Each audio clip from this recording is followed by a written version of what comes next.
The Prime Minister will lay out the foundations for his government's stimulus, multi-billion-dollar stimulus package today in a speech he'll deliver this morning. Scott Morrison is expected to make a passionate plea to Australian business. He'll argue that the coronavirus could have a greater economic impact than the global financial crisis.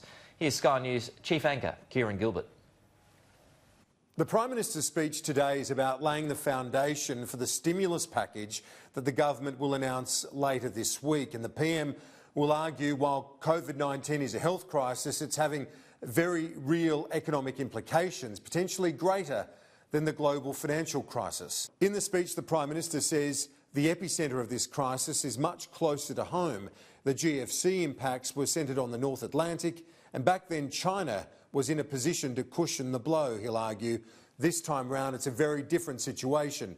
And while the federal government's taking the lead in responding to coronavirus, he says big business particularly also has an important role to play. In a message to big business, Mr Morrison will say, "We need you to support your workers by keeping them employed. Hold on to your people. You will need them on the other side." A message of solidarity to the business community from Prime Minister Morrison in a very important week for the nation's economy and for Scott Morrison's Prime Ministership. The Prime Minister will be giving that speech this morning. That's live at 8:30 Eastern Daylight Time, and we'll have it right here on First Edition.